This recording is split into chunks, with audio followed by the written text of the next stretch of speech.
إن الحمد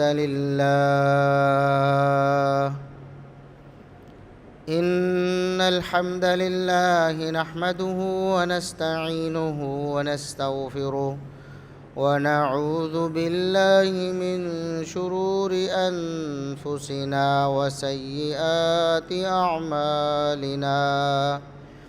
من يهده الله فلا مضل له ومن يضلل فلا هادي له. أشهد أن لا إله إلا الله وحده لا شريك له وأشهد أن محمدًا عبده ورسوله. اللهم صل على محمد وعلى آل محمد كما صليت على إبراهيم وعلى آل إبراهيم إنك حميد مجيد. اللهم بارك على محمد وعلى آل محمد كما باركت على إبراهيم وعلى آل إبراهيم إنك حميد مجيد. أما بعد فيا أيها الناس ألا إن خير الحديث كتاب الله وخير الهدي هدي محمد صلى الله عليه وسلم وشر الأمور محدثاتها وكل محدثة بدعة وكل بدعة ضلالة. أعوذ بالله السميع العليم من الشيطان الرجيم من همزه ونفخه ونفثه. بسم الله الرحمن الرحيم. سبحان الذي أسرى بعبده ليلا من المسجد الحرام إلى المسجد الأقصى الذي باركنا حوله لنريه من آياتنا إنه هو السميع البصير. انتہائی قابل احترام بزرگوں، عزیز نوجوان ساتھیوں، معززات و مکرمات، اسلامی ماں اور بہنوں، ہر قسم کی حمد و ثناء، تعریف و تمجید، کبریائی، بڑائی، رفعت و عظمت اللہ رب العزت کے لیے جو پوری کائنات کا خالق و مالک ہے. بے شمار لا تعداد بے حد و حساب درود و سلام پیغمبر آخر الزماں، محسن انسانیت، محسن کائنات، جناب محمد الرسول اللہ صلی اللہ علیہ وسلم کی ذات اقدس پر. گزشتہ خطبہ جمعۃ المبارک میں نے آپ سے یہ گوش گزار کیا تھا کہ محمد الرسول اللہ صلی اللہ علیہ وسلم جو ہمارے نبی الرسول ہیں اور خاتم النبیین والمرسلین ہیں، ان کے بارے میں لوگ توہین آمیز رویہ اختیار کرتے ہیں، ان کی گستاخی کرتے ہیں. اس کی وجوہات کیا ہیں اس پر بات ہوئی تھی، اور اس کا سبب ابھی کچھ دن پہلے انڈیا سے ایک ہندو عورت جو کہ وہاں کی سیاستدان بھی ہے، اس کی طرف سے کی گئی توہین تھی.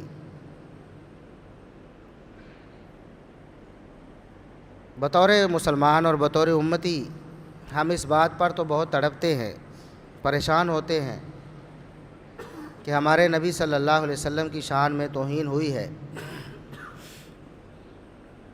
لیکن ہم اس بات پہ غور نہیں کرتے کہ ہمیں بطور مسلمان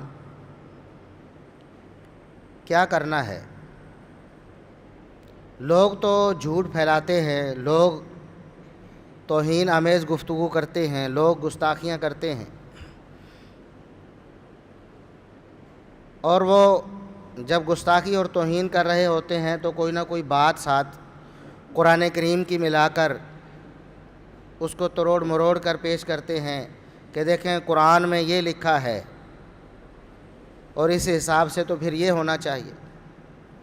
اسی طرح حدیث کو بھی وہ تروڑ مروڑ کر پیش کرتے ہیں اور لوگوں کو یہ تاثر دینا چاہتے ہیں کہ اسلام کی تو اپنی تعلیمات میں یہ باتیں ہیں جن کی بنا پر ہم یہ بات کر رہے ہیں۔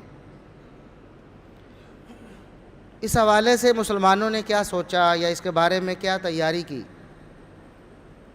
ہمارا ایک نوجوان ہے، پڑھا لکھے نوجوان کی بات کر رہا ہوں، ایک پڑھا لکھا نوجوان ہے، کالج میں یونیورسٹی میں پڑھنے والا، اس کو معاشرے کی سوجھ بوجھ ہے، اس کو سیاست کے بارے میں سب کچھ پتہ ہے،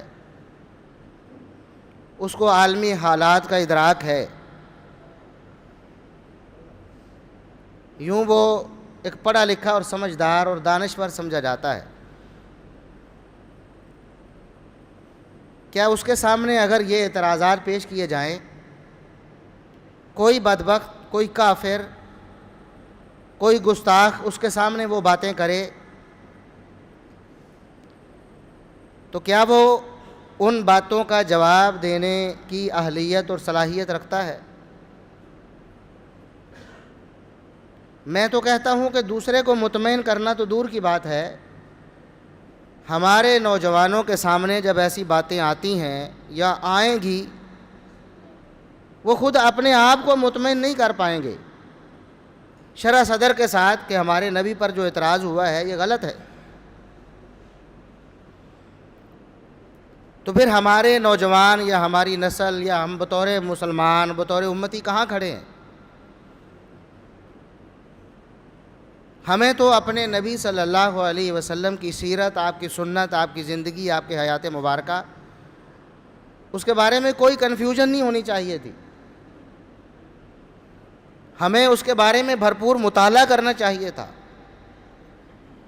کیونکہ وہ ہمارے آئیڈیل ہیں، ہمارے لیے نمونہ ہیں، ہمارے لیے اسوہ حسنہ ہیں، ہم نے پوری زندگی ان کی سنت اور طریقے کے مطابق گزارنی ہے۔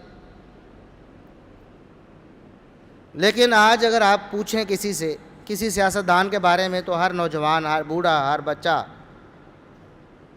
اس کو پتہ ہوگا ہمارا وزیر اعظم کون ہے، سابق وزیر اعظم کون تھا، وزیر اعلیٰ کون ہے، اور جس پارٹی کو وہ بہتر سمجھتا ہے اس کے بارے میں دلائل بھی سارے اس کے علم میں ہوں گے۔ اور اس کے جو سیاسی قائد ہیں، قائدین ہیں، ان کے بارے میں آپ بات کر کے دیکھیں، ایک ایک بات کے 10 جواب دے گا، وہ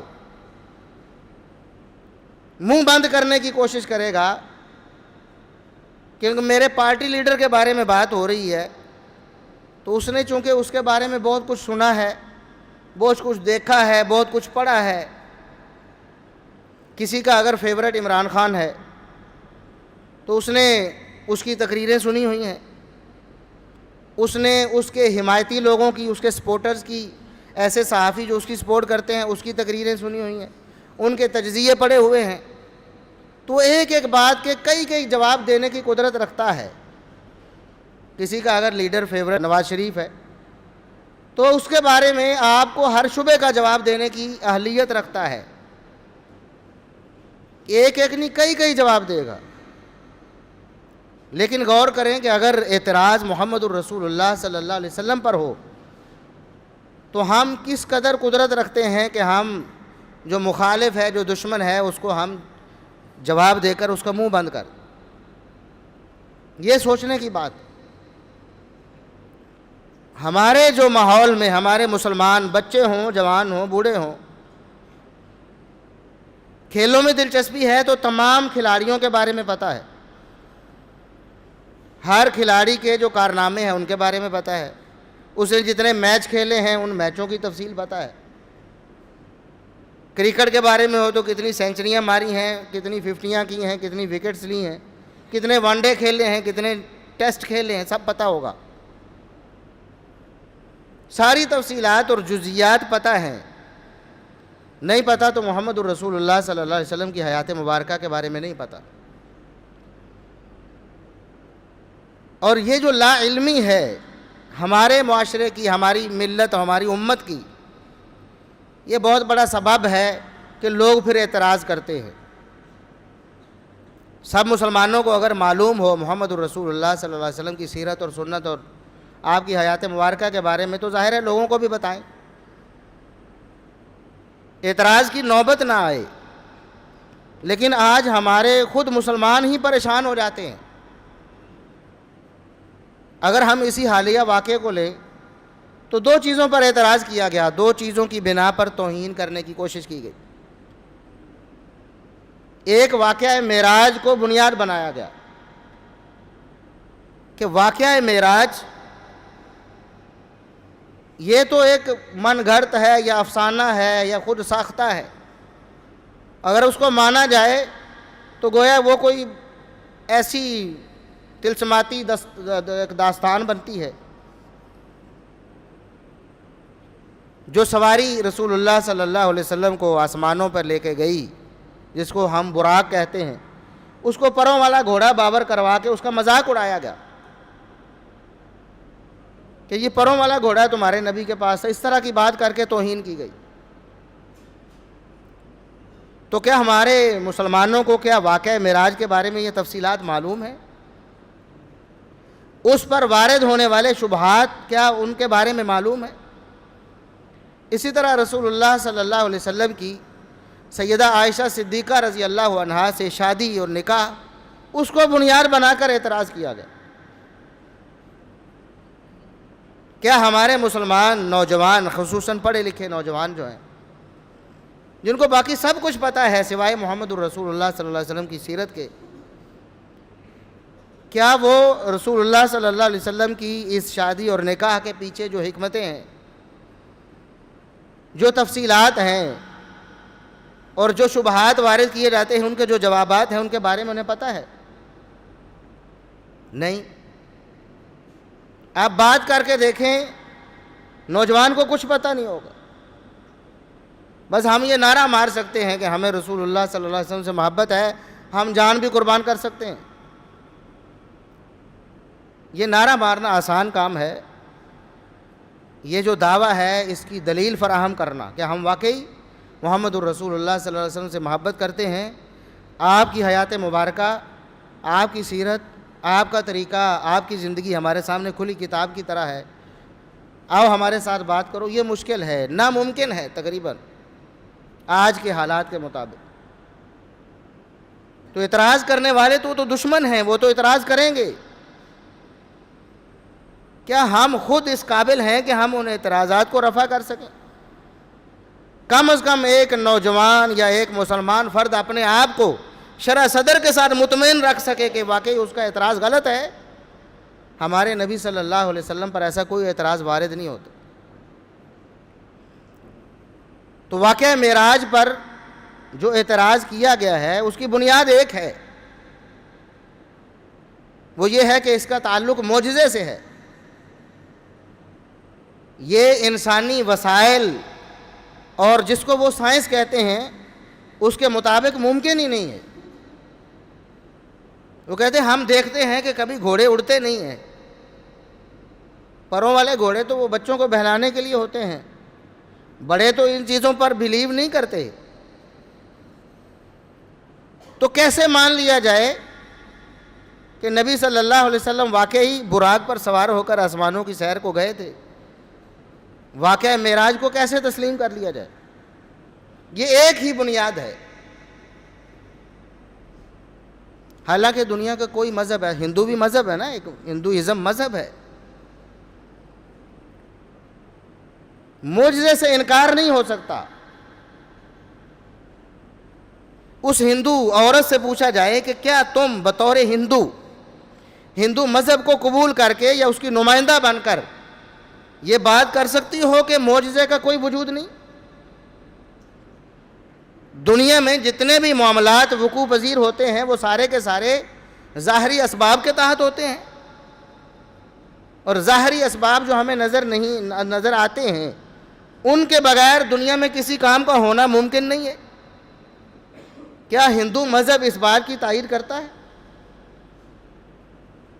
اگر آپ ہندو مذہب کا مطالعہ کریں تو بے شمار ایسے واقعات ہیں، جس طرح ہمارے ہاں ایک مکتبہ فکر ہے جو بہت ساری داستانیں اور کہانیاں گڑھنے میں ان کی مہارت ہے۔ وہ بیٹھے بٹھائے کسی کو اڑا دیتے ہیں، کسی کو چلا دیتے ہیں، کسی کو کچھ کر دیتے ہیں۔ بالکل ایسا ہی آپ کو ہندو مذہب میں ملے گا، اس سے بڑھ کر، بلکہ جن کو وہ بھگوان مانتے ہیں ان کے واقعات جو انہوں نے خود ان کی مقدس کتابوں میں موجود ہیں، ان کے صحیفوں میں موجود ہیں۔ مثال کے طور پر کسی کے بیٹے کا سر کٹ گیا، بھگوان تھا ایک، اب سر کٹ گیا تو بیٹا مر گیا، اب سر بھی نہیں ملا ہے کہ اس سر کو جوڑ کر اس کو زندہ کیا جائے، تو اس نے کیا کیا، ایک ہاتھی کا سر لے کر وہ اس کے اوپر لگایا تو وہ زندہ ہو گیا۔ قطع نظر اس سے کہ یہ درست ہے غلط ہے، جو بھی ہے، گپ ہے، داستان ہے، لیکن ہندو مذہب اس چیز کو سپورٹ کرتا ہے کہ دنیا میں ایسے واقعات بھی رونما ہوتے ہیں جن کے پیچھے کوئی ظاہری اسباب نہیں ہوتے، جن کو ہم کرشمہ یا معجزہ یا کچھ بھی کہتے۔ اور پھر جس مذہب میں دعا کا تصور ہے نا، اللہ سے ہم دعا مانگتے ہیں، وہ بھگوان کہتے ہیں اور مانگتے ہیں، جس مذہب میں دعا کا تصور موجود ہے وہ مذہب معجزے پر یقین رکھتا ہے۔ یہ دیکھیں، ہم اللہ سے دعا کرتے ہیں، اگر اسباب کے تحت ہی سارا کچھ ہونا ہے تو پھر ہم اسباب کو پیدا کریں، اس کی طرف توجہ دیں، کیونکہ اسباب کے بغیر کچھ ہونا نہیں ہے۔ جب ہم اللہ سے دعا مانگتے ہیں یا کوئی بھی اپنے بھگوان سے یا اپنے معبود سے دعا مانگتا ہے تو اس کا مطلب یہ ہے کہ وہ اس بارے میں یقین رکھتا ہے کہ اس کا جو الہ ہے، جو معبود ہے، وہ کچھ ایسا کر سکتا ہے جو اسباب کے ماوراء ہے۔ جہاں اسباب نہیں پہنچ سکتے وہ وہاں تک پہنچ سکتا ہے، اس کی طاقت وہاں تک ہے، اسی لیے دعا کرتا ہے نا۔ ہم دعا کرتے ہیں کہ یا اللہ ہمیں فلاں چیز دے دے، فلاں چیز دے دے۔ اسباب ہمارے پاس بسا اوقات موجود ہوتے لیکن وہ کام نہیں کر رہے ہوتے۔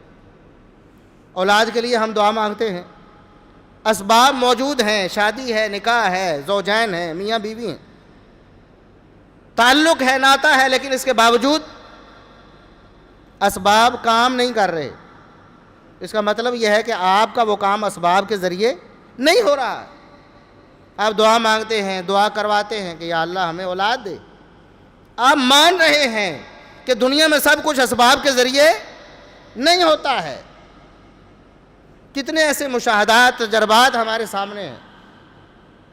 کوئی شخص ایک بلند و بالا عمارت سے گرا، 8ویں 10ویں 14ویں منزل سے، لیکن بچ گیا۔ اسباب کیا کہتے ہیں کہ اتنی بلندی سے گرنے والا بچتا نہیں ہے، ہمارا تجربہ مشاہدہ یہ کہتا ہے، لیکن وہ بچ جاتا ہے۔ اور اسباب کے اعتبار سے ایک انسان بالکل فٹ ہوتا ہے، تندرست و توانا ہوتا ہے، لیکن کچھ دیر بعد وہ دنیا سے چلا جاتا، مر جاتا ہے۔ تو کہتے ہیں کہ پتہ نہیں یہ کیا ہو گیا ہے جی اس کو۔ دنیا میں سب کچھ اسباب کے ساتھ نہیں ہوتا، بغیر اسباب کے بھی ہوتا ہے۔ اسی کو ہم اگر وہ کسی نبی کے ہاتھ سے ظاہر ہو تو اس کو معجزہ کہتے ہیں، کسی ولی کے ایسا معاملہ ہو اس کو کرامت کہتے ہیں۔ جس طرح سیدہ مریم علیہ السلام، ان کے بارے میں واقعہ معلوم ہے کہ عیسیٰ علیہ السلام کی پیدائش بغیر باپ کے ہوئی، تو یہ عیسیٰ علیہ السلام کا معجزہ ہے اور مریم علیہ السلام کی کرامت ہے۔ لوگوں نے اعتراض کیا کہ شادی شدہ نہیں ہے تو بیٹا کیسے پیدا ہو سکتا ہے؟ تو بچے نے، عیسیٰ علیہ السلام جو اس وقت شیرخوار بچے تھے، نئے نئے پیدا ہوئے ہیں، بول کر کہا، بول کر جواب دیا، اور مریم علیہ السلام کی صداقت پہ مہر ثبت کی۔ یہ مریم علیہ السلام کی کرامت ہے کہ اللہ رب العزت نے ان کو عزت دی اور بغیر اسباب کے ایسی چیز لوگوں کو دکھا دی۔ بچہ پیدا ہوتا ہے، ایک عرصہ گزارتا ہے، بولنا سیکھتا ہے، پھر بولتا ہے نا، پہلے دن ہی کیا بچہ بول پڑتا ہے؟ اگر بول رہا ہے تو اس کا مطلب ہے کہ اسباب کو بائی پاس کر کے وہ ایسی طاقت، ایسی ہستی ہے جس نے اس کو بلوا دیا ہے۔ اس طرح بہت سارے معاملات یہ ہر مذہب میں ہیں، یہودی مذہب ہو، عیسائی مذہب ہو، اسلام ہو، ہندوازم ہو، بدھ مت ہو، سب میں ایسے معجزات کا تصور موجود ہے۔ بلکہ میں نے تو بات ہی ختم کر دی ہے کہ جو بھی دعا پر یقین کرتا ہے، دعا کرتا ہے، جس بھی مذہب سے اس کا تعلق ہو، وہ دعا اس لیے کر رہا ہوتا ہے کہ وہ یہ بات جانتا ہے کہ اسباب کے ماوراء کوئی ہستی ہے جو اسباب کے بغیر بھی کر سکتی، اس لیے وہ مانگ رہا ہوتا ہے۔ جب ایسا ہے تو پھر محمد الرسول اللہ صلی اللہ علیہ وسلم کو اگر معجزہ ملا ہے تو اس پر یہ اعتراض کہ وہ پروں والا گھوڑا کیسے ہو سکتا ہے جی، اڑ سکتا ہے۔ دوسری بات یہ ہے کہ کتنی ایسی چیزیں ہیں جو 100 سال پہلے تک انسان کے لیے ناممکن تھیں، 200 سال پہلے تک انسان کا خواب تھا یا وہ ایسے ہی طلسماتی داستانیں سمجھی جاتی تھی، لیکن آج وہ حقیقت ہیں، آج وہ حقیقت بن گئی ہیں۔ آج دنیا انہیں دیکھتی ہے اور استعمال کرتی ہے، جس کو پہلے ماننے کے لیے تیار نہیں تھی۔ جیسے انسان اڑنا چاہتا تھا لیکن نہیں اڑ پاتا تھا، اس کے لیے اڑنا ممکن نہیں تھا، لیکن آج انسان اڑ سکتا ہے۔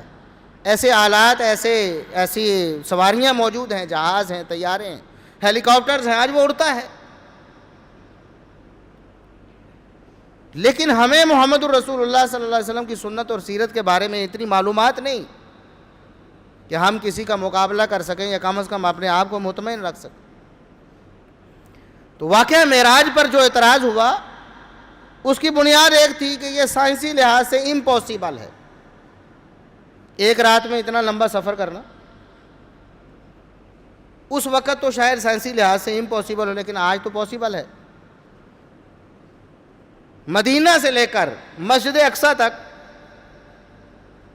اس سفر پر اعتراض ہوتا ہے جی، اس دور میں ان سواریوں کے اعتبار سے کیسے ممکن؟ تو ہم کہتے ہیں یہ معجزہ ہے۔ تم بھی مانتے ہو کہ ایک ہستی ایسی ہے کائنات میں جو بغیر اسباب کے کائنات کو چلا سکتی ہے، اور ایسے واقعات رونما ہوتے رہتے ہیں۔ انہی میں سے ایک واقعہ محمد الرسول اللہ صلی اللہ علیہ وسلم کی معراج کا واقعہ ہے۔ آپ صلی اللہ علیہ وسلم تشریف لے، پہلے بیت المقدس گئے، وہاں سے اللہ رب العزت نے آسمانوں کی سیر بھی کروائی، پھر واپس آ گئے۔ لیکن یہاں میں نے پچھلے خطبہ جمعہ میں بھی عرض کیا تھا کہ بعض مسلمان ہیں، نام نہاد مسلمان، جو اپنے اسلام پر شرمندہ ہیں کہ بجائے اپنے اسلام کا دفاع کرنے کے جب اعتراض آتا ہے تو اس چیز کا انکار کر دیتے۔ واقعہ معراج کا انکار کر دیا، کہتے ہیں کہ یہ تو خواب تھا، بس عقل نہیں مانتی۔ بھی عقل تو پھر کسی چیز کو بھی نہیں مانتی، مذہب کے حوالے سے کیا جنت جہنم کو عقل مانتی؟ آخرت کو عقل مانتی ہے؟ ایمان بالغیب یہی تو ہے کہ جہاں عقل آپ کی نہیں پہنچ سکتی آپ پھر بھی مانتے ہیں، یہی ایمان بالغیب۔ تو انہوں نے واقعہ معراج کا انکار کر دیا۔ بہت سارے مسلمان ہیں، آپ ٹی وی پہ دیکھتے ہوں کہ کئی ایک اسکالرز ہیں، وہ آپ کو یہ کہتے سنائی دیں گے، کیوں؟ ان کے اندر اتنی جرأت نہیں، نااہل ہیں، رسول اللہ صلی اللہ علیہ وسلم کی سیرت کا دفاع کرنے سے نااہل ہیں، لہذا انکار ہی کر دیتے ہیں کہ واقعہ معراج کی حقیقت نہیں ہے جی، وہ تو ایک خواب کا واقعہ ہے بس۔ پھر قرآن کریم کا بھی انکار کریں گے۔ قرآن کریم کے کتنے ایسے واقعات اور مقامات ہیں کہ جو عقل سے ماوراء ہیں اور ہماری دنیا کی روٹین کے مطابق نہیں ہیں، جیسے عیسیٰ علیہ السلام کا بغیر باپ کے پیدا ہونا۔ ان مثل عیسیٰ عند اللہ کمثل آدم، آدم علیہ السلام کی طرح عیسیٰ علیہ السلام کو اللہ نے پیدا کیا، وہ بھی بغیر باپ کے پیدا ہوئے، عیسیٰ علیہ السلام بھی بغیر باپ کے پیدا ہوئے۔ اس کا بھی انکار کرنا ہوگا۔ قرآن نے کہا کہ عیسیٰ علیہ السلام کو اللہ نے معجزہ دیا تھا کہ وہ اللہ کا حکم کہہ کر، اللہ کا حکم سنا کر مٹی کے کھلونوں کو وہ اڑا دیتے تھے۔ ابراہیم علیہ السلام کا واقعہ موجود ہے، فَيَكُونُ طَيْرًا بِإِذْنِ اللَّهِ، عیسیٰ علیہ السلام کے بارے میں اور ابراہیم علیہ السلام کے بارے میں اللہ رب العزت نے فرمایا کہ پہاڑوں پر پرندوں کو کاٹ کے ان کا گوشت مکس کر کے تھوڑا تھوڑا کر کے رکھ دو، تو اللہ رب العزت نے ان کو اڑا دیا۔ تو کیا ایسا پاسبل ہے عام حالات میں ہمارے ہاں؟ پھر کیوں شرمندہ ہیں آپ رسول اللہ صلی اللہ علیہ وسلم کی سیرت سے کہ آپ انکار ہی کر دیتے ہیں کہ چونکہ ہم اس کو پروف نہیں کر سکتے لہٰذا انکار کر دیں؟ تو واقعہ معراج کا بھی انکار بہت سے ایسے لوگ کرتے ہیں جو اسلام کے دعوے دار ہیں، نام نہاد مسلمان، جو اپنے مسلمان ہونے پر شرمندہ ہیں۔ اب دیکھ لیں، جہاد پر اعتراض ہوگا تو جہاد کا انکار کر دیں گے کہ جہاد تو جی وہ خاص وقت میں تھا، اب ختم ہو گیا ہے، اب کوئی تصور نہیں جہاد کا۔ یہ شرمندہ ہے مسلمان، اسلام پر شرمندہ ہے۔ کسی اور چیز پر اعتراض ہوگا اس کا بھی انکار کر دیں گے۔ تو واقعہ معراج کا انکار اصل میں یہ اپنے مسلمان ہونے پر شرمندگی کا اظہار ہے۔ جو مسلمان کھم ٹھونک کر مسلمان ہے، سینہ تان کر مسلمان ہے، وہ ہر اعتراض کا جواب دے گا کہ لاؤ اعتراض کیا ہے، کون سا اعتراض ہے، اس کا جواب موجود ہے۔ محمد الرسول اللہ صلی اللہ علیہ وسلم کا واقعہ معراج، اس کے پیچھے کتنی حکمتیں ہیں، اللہ رب العزت کے کتنے احکامات ہیں جو اس واقعے کے متعلق۔ ہماری نماز کی فرضیت اس کے متعلق ہے، 5 نمازیں اللہ رب العزت نے واقعہ معراج میں ہی فرض کی تھی، 50 تھیں پھر 5 ہوئیں، ثواب 50 کا ہی ہے۔ یہ سارے واقعات واقعہ معراج سے متعلق۔ رسول اللہ صلی اللہ علیہ وسلم کی شادی کے بارے میں اعتراض ہوا۔ سیدہ عائشہ صدیقہ رضی اللہ عنہا سے رسول اللہ صلی اللہ علیہ وسلم کی شادی، نکاح 6 سال کی عمر میں ہوا اور رخصتی 9 سال کی عمر میں ہوئی، اس پر اعتراض ہوتا ہے۔ اور شرمندہ مسلمان جو پکے مسلمان ہیں ہی نہیں، کھوٹے مسلمان، اعتراض ہوا تو انکار ہی کر دیا کہ نہیں یہ 9 سال کی عمر میں رخصتی یہ ہماری عقل مانتی نہیں ہے، یہ جعلی کوئی بات ہوگی، کسی نے بنا کر ہمارے دین میں داخل کر دی۔ حالانکہ یہ حدیث کے صحیح ترین مجموعے میں صحیح بخاری میں موجود ہے، صحیح سند کے ساتھ موجود ہے، کئی سندوں سے موجود کہ رسول اللہ صلی اللہ علیہ وسلم کی شادی سیدہ عائشہ رضی اللہ عنہا سے نکاح 6 سال کی عمر میں ہوا اور رخصتی 9 سال کی عمر میں۔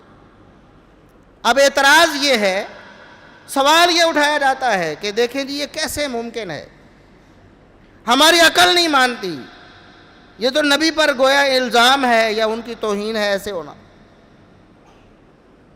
جو بندہ دین کو ماننے والا ہے وہ ایسی بات نہیں کر سکتا۔ جب دین کہہ رہا ہے، مجھے بتائیں کہ 9 سال کی بچی سے شادی کرنا یہ کوئی بڑا انوکھا کام ہے یا 5-6 سال کے بچے کو ذبح کرنا زیادہ انوکھا کام؟ بولے نا بڑا جرم کیا بنتا ہے اگر اس کو جرم تصور کرے۔ اسماعیل علیہ السلام کو ذبح کرنے کا حکم، کتنی عمر تھی اسماعیل علیہ السلام؟ کتنی عمر تھی؟ قرآن کہتا ہے فَلَمَّا بَلَغَ مَعَهُ السَّعْيَ، جب وہ اپنے باپ کے ساتھ دوڑنے چلنے پھرنے کے قابل ہوئے۔ کتنی عمر میں بچہ ہو جاتا ہے چلنے پھرنے کے قابل؟ اللہ رب العزت نے کیا فرمایا قرآن میں؟ ابراہیم علیہ السلام کو خواب آیا، ابراہیم علیہ السلام نے اپنے بیٹے سے کہا انی اری فی المنام انی اذبحک، میں خواب میں دیکھ چکا ہوں کہ میں تمہیں ذبح کر رہا ہوں۔ اور انبیاء کے خواب کیا ہوتے ہیں؟ اللہ کی وحی ہوتے ہیں، یعنی اللہ نے مجھے حکم دیا ہے کہ میں تمہیں ذبح کر دوں، تمہارے گلے پہ چھری چلا دوں۔ قرآن میں ہے کہ نہیں؟ کیا جواب ہے اگر کوئی کافر کوئی ہندو اعتراض کرے کہ تمہارا مذہب تو بچوں کو ذبح کرواتا ہے، تمہارا نعوذ باللہ یہ کہے تمہارا خدا تو یہ حکم دیتا ہے، تو کیا جواب ہے آپ کے پاس؟ شرمندہ ہو کر انکار کر دیں گے؟ یہ کہہ دیں گے کہ نہیں اس واقعے کی کوئی حقیقت نہیں، ہم قرآن کی آیات کو نہیں مانتے؟ یا ہم ٹھوک کر کہیں گے کہ ہم مانتے ہیں، یہ ہمارا مذہب ہے، ہمارا دین ہے، یہ ہمارے اللہ کا حکم ہے اور ہم اس کا انکار نہیں کرتے؟ اور اس پر کوئی کہہ سکتا ہے کہ بچے کو ذبح تو نہیں کیا گیا تھا نا، حکم ہی دیا گیا اور بعد میں ٹال دیا گیا۔ ایک تو یہ ہے کہ ابراہیم علیہ السلام تو تیار ہو گئے تھے اور انہوں نے تو اپنا کام کر دیا، اسی لیے اللہ نے فرمایا قد صدقت الرؤیا، آپ نے تو میرے حکم پر عمل کر دیا، جو خواب میں دکھایا آپ نے حکم پر عمل کر دیا، یہ تو ہم نے بچا لیا، ہماری مرضی۔ لیکن ایک دوسرا واقعہ بھی قرآن کریم میں مذکور ہے، سورہ کہف میں آپ نے پڑھا، سنا بھی، تلاوتیں کیں، ترجمے پڑھے کہ خضر علیہ السلام نے کیا کیا، موسیٰ علیہ السلام کے سامنے ایک بچے کو قتل کر دیا، مروڑا، اس کو ختم کر دیا۔ موسیٰ علیہ السلام کو بھی بات سمجھ نہیں آئی، پوچھ لیا اقتلت نفسا زکیۃ، معصوم بچے کو آپ نے مار دیا ہے، کیوں مارا ہے، میری سمجھ سے باہر ہے۔ پھر جب خضر علیہ السلام نے بتایا کہ یہ اللہ کا حکم ہے اور میں نے وحی سے کیا ہے، تو موسیٰ علیہ السلام نے اعتراض ختم۔ یہ ایک مسلمان کا طریقہ ہے جو وحی پر ایمان لانے والا ہے، وحی یہی تو وحی ہے، ایمان بالغیب یہی تو ہے، ہمیں سمجھ آئے نہ آئے ہم اس کو تسلیم کرتے ہیں اور اس کو مانتے ہیں۔ ایک نبی اگر اللہ کے حکم سے خواب دیکھ کر، خواب میں نبیوں کو وحی آتی ہے نا، اللہ کے حکم سے 5-6 سال کے بچے کو ذبح کرنے کے لیے تیار ہو اور ذبح کر دے اپنے طور پر، وہ آپ کو قبول ہے۔ لیکن ایک نبی 9 سال کی بچی سے شادی کرے اللہ کے حکم سے، اور یہ پروو کرنا میری ذمہ داری، جس طرح ابراہیم علیہ السلام کو اللہ نے حکم دیا خواب میں، وحی کی کہ اپنے بچے کو ذبح کر دے، اسی طرح محمد الرسول اللہ صلی اللہ علیہ وسلم کو اللہ نے وحی کی کہ آپ کی شادی عائشہ سے ہونی ہے۔ صحیح بخاری میں ہے، رسول اللہ صلی اللہ علیہ وسلم نے فرمایا عائشہ، اللہ نے مجھے 2 دفعہ شادی سے پہلے، نکاح سے پہلے خواب میں دکھایا ہے، اور اللہ نے، فرشتے نے کہا ہے کہ یہ آپ کی بیوی ہے۔ فرشتے نے کیا کہا؟ یہ آپ کی، یعنی آپ نے اس سے شادی کرنی ہے۔ 4-5 سال کے بچے کو اگر ذبح کرنے کے لیے نبی تیار ہو جائے تو کوئی اعتراض نہیں، 9 سال کی بچی سے شادی کرنے کے لیے تیار ہو جائے تو یہ جرم ہے۔ اور اس سے اگلی بات یہ ہے کہ وہ بات تو عقل سے ویسے ہی ماورا ہے بچے کو ذبح کرنے والی، لیکن 9 سال کی عمر میں شادی کے قابل ہونا یہ عقل سے ماورا نہیں ہے۔ اعتراض یہ ہوتا ہے کہ 9 سال کی بچی بالغ نہیں ہوتی، جھوٹ ہے۔ آج بھی گوگل کر کے دیکھیں، دنیا میں کتنی ایسی مائیں ہیں 9 سال سے پہلے ماں بن گئی۔ بھئی جب تک بچی بالغ نہ ہو وہ ماں بن سکتی؟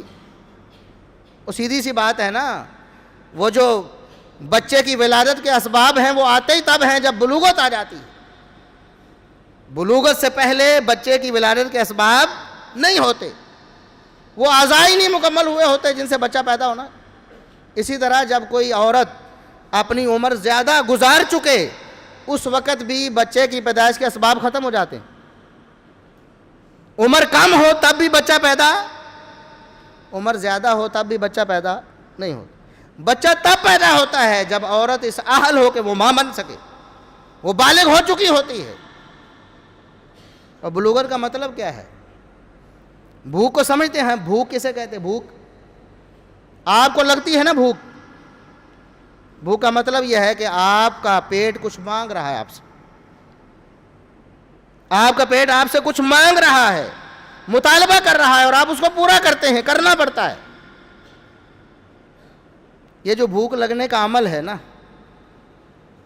جب آپ کو بھوک نہ ہو تو آپ کو کچھ کھانا پینا اچھا، پیٹ بھرا ہوا ہو تو آپ کچھ نہیں کھاتے پیتے، آپ کے سامنے کتنا ہی بہترین کھانا کیوں نہ آ جائے آپ کی توجہ ہی نہیں جاتی، پیٹ بھرا ہوا ہے۔ جب بھوک لگ جائے تو پھر آپ کھاتے ہیں۔ اس کا مطلب یہ ہے کہ جب انسان بالغ ہو جاتا ہے تو اس کو ایک بھوک لگتی ہے، جنسی تسکین کی بھوک۔ ہمارے ہاں تو بے راہ روی ہے نا، بوڑھے بوڑھے کر کے بچوں کی شادیاں کر، وہ بچہ 40 سال عمر ہوگی، 30 سال ہوگی، جبکہ ہمارے ہاں ایوریج جو بلوغت ہے وہ 12 سال ہے۔ 12 سال سے پہلے بھی بچے بالغ ہو رہے ہمارے اس معاشرے میں۔ اس دور کی بات نہیں کر رہا، اس دور کی بات کر رہا. پھر ہر بچہ ذہنی اور جسمانی طور پر اس کی گروتھ ایک جیسی نہیں ہوتی. آپ کو یہ میڈیکل سائنس بھی بتاتی ہے، مشاہدات و تجربات بھی بتاتے ہیں. کچھ بچے ایسے ہوتے ہیں بہت زیادہ ذہین فطین ہوتے ہیں کہ بڑے بڑے نوجوان بھی دیکھ کر دنگ رہ جاتے ہیں. یہ کیسے کر رہا، اتنا بڑا دماغ اس کو مل گیا اتنی چھوٹی عمر میں. حالانکہ اصول قاعدہ کیا ہے کہ جتنی عمر بڑھتی جاتی ہے انسان کا دماغ وسیع ہوتا جاتا ہے، اس میں معلومات زیادہ ہوتی ہے. آپ کہتے ہیں کہ اس بچے کے پاس خدادار صلاحیت ہے، اللہ نے اس کو اضافی خوبیوں سے نوازا ہے. اسی طرح جسمانی طور پر بھی بعض بچے بہت بڑے ہو جاتے ہیں چھوٹی عمر میں، کہ ایک 30 سال کا نوجوان جوان اس کے مقابلہ نہیں کر سکتا جبکہ اس کی عمر 10 سال ہوتی. اللہ رب العزت نے اس کو جسمانی طور پر اضافی خوبیوں سے نوازا ہوتا ہے، طاقت اور قوت دی ہوتی ہے. یہ ہمارے مشاہدے و تجربے کی بات ہے. تو آپ کیسے کہہ سکتے ہیں کہ سیدہ عائشہ صدیقہ رضی اللہ عنہا 9 سال کی عمر میں وہ شادی کے قابل نہیں ہوئی تھی یا وہ بالغ نہیں ہوئی تھی، جبکہ آپ کے پاس تجربہ اور مشاہدہ موجود ہے کہ آج بھی اس دور میں بھی بچیاں 9 سال سے پہلے بالغ ہو جاتی ہیں، ہو رہی ہیں. مثالیں موجود ہیں، مائیں بننے کی مثالیں موجود ہیں. اور مائیں تب بھی بنی نا جب وہ بلوغت کے عمل سے گزر کر اس کے بعد پھر ان کا تعلق بنا اور پھر بچہ پیدا ہوا. تو محمد الرسول اللہ صلی اللہ علیہ وسلم نے اللہ کے حکم سے ایک ایسی عورت سے شادی کی جس کو اللہ رب العزت نے چھوٹی عمر میں ذہنی اور جسمانی طور پر بڑا کر دیا تھا. سیدہ عائشہ رضی اللہ عنہا کی سیرت کا مطالعہ کریں.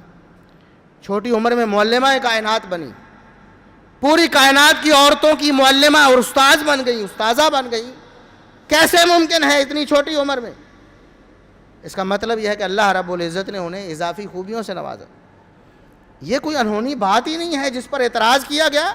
اور ہمارے شرمندہ مسلمان بجائے اس کے کہ محمد الرسول اللہ علیہ وسلم کی سیرت کا دفاع کرنے کے پیچھے پیٹ پھیر کے بھاگے، انکار ہی کر دیا. کہا کہ یہ تو عقل میں آنے والی، توبہ توبہ نعوذ باللہ، جھوٹ لکھا ہے بخاری میں. قادیانی جنہوں نے اپنے جھوٹے نبی کی اتنی واہیات باتوں کو تسلیم کیا اور آج تک مانے ہوئے، کسی کا انکار نہیں کر. اس نے کہا مجھے جھوٹی وحی، اس نے وحی کا دعویٰ کر دیا کہ فلاں عورت سے میری شادی ہونے والی ہے. قادیانیوں نے مان لی، شادی نہیں ہوئی. آج بھی قادیانی مانتے ہیں کہ وحی آئی تھی. وہ سمجھے کہ نہیں سمجھے؟ تم مسلمان ہو کر، ختم نبوت کے چوکیدار ہو کر، محمد الرسول اللہ صلی اللہ علیہ وسلم سے اس کو محبت کے دعوے کر کے آپ صلی اللہ علیہ وسلم کی سیرت کا دفاع نہیں کر سکے. فائدہ کیا ہے؟ تو اس لیے مسلمانوں کو رسول اللہ صلی اللہ علیہ وسلم کی سیرت کا بغور مطالعہ کرنا چاہیے. آپ صلی اللہ علیہ وسلم کی سیرت کا ایک ایک پہلو ان کے سامنے نمایاں ہونا چاہیے، کیونکہ ہم مسلمان ہیں، ہم ان کا کلمہ پڑھنے والے، ہم ان سے محبت کرنے والے. ایک سیاستدان کا دفاع کرنے کے لیے آپ کے پاس 10 باتیں ہیں اور محمد الرسول اللہ صلی اللہ علیہ وسلم کا دفاع کرنے کے لیے ایک بات بھی نہیں. کہاں گئی ہماری محبت؟ اللہ رب العزت ہمیں عمل کی توفیق عطا فرمائے. وآخر دعوانا ان الحمد للہ رب